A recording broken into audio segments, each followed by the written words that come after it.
All right, welcome back, welcome if it's your first time. I am the Dad Panther, and we are going to talk about this game that has me in a chokehold for I want to say the last 20 days or so. We are talking about solo leveling Arise.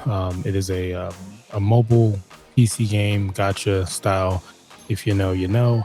It is not to be confused with the solo leveling Arise Overdrive that came out on console and PC. I want to say this November, and it's supposed to come to, I think, Xbox, the console. It's supposed to come to Xbox. I want to say it's next year that's supposed to come out. There's also a conversation that this game here would be on Steam. As right now, you can use Netmarble's own launcher to play this game. So in this video, I'm going to go ahead and give you my first impressions of this game. Whether it's the good, bad, or ugly of it. I'm not sponsored at all. You really kind of need to say that whenever you're talking about mobile games and certain things, but not sponsored at all. And I try to do this from a casual perspective, as you can get a lot of detail and information and other stuff to help your gameplay from tons of content creators that are out there. With that being said, hit the subscribe button, like, follow, and comment for more. The Critics Collective would love to have you join the collective family. Now, for this game, my first impressions, the background that I have is I've messed with some gacha games before, and games that are similar, whether it's kind of loot box or, not necessarily played or win, but there's a gray area there. Netmarble did a game with Marvel called Marvel Future Fight, a game I still wish I didn't have to go through third-party stuff to play on PC. But I played that. I played Clash of Clans, Genshin Impact, if I'm saying it correctly. Well, I've messed around with some of these games that follow that same mechanic where everything is shiny, like Candy Crush. Oh yeah, it's designed to get you to come back like you're at the casinos. A fan of the show Solo Leveling Season 1, Season 2. We've got the review out there and some other animes if you're interested in that as well. So I was very excited about this game when this game came out in 2024. It came out in the summer. And I just bypassed it. I had an opportunity to kind of see what the devs were doing, and I was like, man, I cannot dive into a game like this right now. I just can't. And I had some downtime, and said during the holiday season, let me jump in. It's one of the best times, in my opinion, to jump in and play a game like this. So my first impression with the gacha mechanic is the same as everywhere else. There's going to be shiny ads and things for you to buy literally everywhere. Everything you can see as soon as you log in, as soon as you click, to kind of get in here, you're going to see that there is something for everyone if it's your jam. Now, they may give you some stuff that is for free every week or every month, but what you're seeing now in the new setup is, you have subscriptions, and you pay just to kind of get a little something. But you also have an exchange shop. Some places or games have this. It's very common where if you get in-game currency just by playing the game, you can go ahead and trade that in to get whatever it is you need. But understand the gacha mechanic is, you see something like this in other games. If you ever play Call of Duty, Battlefield, Fortnite, something where you're just taking a chance to unlock something, if it's a limited time object or you got to pay real money to turn it into something else, that's just kind of what it is. A lot of sport games, respectfully, they'll have those playing cards or those boxes and things that you're just trying to randomly see what you get to see what the value is. Now, to my knowledge, there is nothing you can do to sell items. I know Arc Raiders kind of has a thing where you can go on a website, find out if you needed some dingleberries or cranberries, and then you can go ahead and meet up with somebody, hopefully not get ganked, and then switch those items. I don't know if they do something like that. I think Counter-Strike esport, really big popular game that's been around for a while, you can go in that game and go for your loot box respectfully and then trade things for value. I know that market dropped recently for some crazy stuff that happened, but anyways, some of the other things I would say that are kind of just negative that I just look into is the grind. There is a hell of a fucking grind in a game like this. And what I mean by it, the amount of game modes that are in this game, that a lot of this is not unlocked when you first start playing it, but you have an opportunity to do the story mode on hard and normal. Then you can do it reverse, hard and normal. Um, and I think there might be one more element for the story, and I think they're working on another mode for the story to increase the difficulty. You get the archive where you can learn more about the hunters and do stuff to kind of unlock their skins. You have battlefield trials and stuff. There's so much you can do. You got gates that you'll go ahead and do. There's just there's a lot of stuff to do in the grind, and some people aren't for that grind, and so you just kind of keep that in mind, because that grind's also going to go on the fact that while you're playing, you're trying to constantly add more hunters to your collection. You may be in a guild, so you're trying to help level that up. Oh, less than 20 days. And you're just trying to constantly get stronger and get your achievements and level up in the game. And that's just kind of what this is. You're trying to balance your currency or whatnot.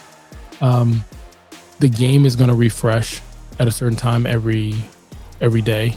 Now, I don't know how this game works. Some games work from the moment you download and log in the first time. That's your 24-hour reset. So I always recommend doing it like 5 or 7 p.m. wherever your time is. Gives you time to go through a full day, but it promotes you if you're managing your time to go ahead and use all of these, whatever you have, before it refreshes again. Data.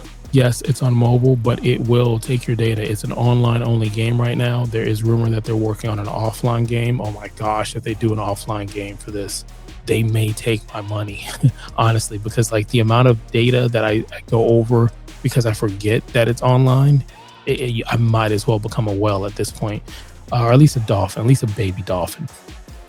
There's a lot going on, like I showed you in the menu before. There's a lot going on in this game, to the point of just looking at the hunters. There's so many different kind of hunters from the show, where you get a chance to add them to your team, and you get to see the synergy that they add, whether or not they're healers or break shield, like just different types of styles: fire, light, wind, water, heart, go planet. Anyways, certain gear pieces that you're trying to get, and artifacts, different parts of gear that you're trying to get and constantly unlock. You're trying to figure out what's the recipe to be successful, and you're trying to make sure you're spending the right currency and time on the right character, so you don't waste your time doing that. And that's something that's there. Now, I will say one of the things that I really enjoy is the story. So again, first impression, I know that story is going to be good because I've watched the first 2 seasons and they 100% grabbed me in how this game is and what this game means. So I know that I was going to enjoy the story. I'm going to go ahead and do a mission here just for the heck of it, so there's something playing in the background. But I also like the team. What the team puts together is very similar to all the other stuff that they've done before, and they could literally put any IP with this recipe and it just cooks for this type of game, in my opinion. You get a chance to set up your team however your style is, whether your power, whether you want to try to outsmart the game, as far as like Pokemon. Like right here, you want to use wind. You see me not using wind. I've got my shadow army. I have him. You go through whatever you're going to set up. It's going to give you a power versus what the mission is. I'm just going back just to show something in the background so you can kind of see story stuff, or just like a glimpse without spoiling anything. But it is interesting how your strategy could literally just kind of go against that, and maybe I'll do a video on what my strategy has been in the first 30 days. The other thing is the look and the sound. The sound of this game is AAA level. It's clean. The look, the story, the attention to detail is there, and it's always there. Like the little detail you see at the loading screen as that goes through. I think they do a really good job. You can crank this up to look high def. I'm talking about over 120 frames per second, or you can let it chill at 60, give or take what I'm using. That's just kind of how it goes. The other thing that I would say is probably the idea of the fact that you can get into a challenge, if that makes sense. And what I mean by get into a challenge, this game can be challenging, in my opinion, in multiple different ways, right? The first way that I think it can be challenging is the fact that you could challenge yourself on money, whether or not you spend money or you don't, how much or how little, whether you're free to play, you spend a little, just maybe a new pack or something like that to kind of get you going or get you over the hump. Okay. But for whatever reason that you put your time into this, that's a challenge with yourself. There's a challenge in the idea of RNG. You're trying to hope you get the right hunters for what you need, the right artifacts for your skill set, the right gems and things that are going to help boost you for the enemies that you're going up against constantly. Fun. Can you make this fun? Can you make the grindy, time-consuming mechanics of this game fun? Right now, it's in auto. You can play this on semi-auto. You can play this on 100%. You do it manually with a controller or use their phone. Victory, but it was double the damage. Let's be honest. I want to say the other thing is the fact that you can take it with you. Was a great impression for me. Like, again, it's a mobile game, but I can also play on PC, and I like to have multiple things going on. So I've got like 3-4 screens at my desk. So I have this AFK playing in the back doing stuff. I'm researching things for the show. I may be watching something on one of the streaming services, or just hanging out with the family and come upstairs and just set it up every now and then. But like I said, to me, the my first impression with this game was it's fun. I've only my notes would show about an hour. Obviously, you can see my experience is way more than that, but it hasn't changed my view on it. That it's a good game. It's a good game. Am I a fan of the gacha mechanics? No, not necessarily. I think if you don't have the control of it and you want to put your bank account on this, then that's different. I think the fact that you're rolling the dice at a percentage, a chance, just to see if you can get the gear that you're looking for, it does change things and alters things. So, but yeah, I think it's a game that if you're a fan of these styles of games or the character and the storyline, I think it's something that you should check out.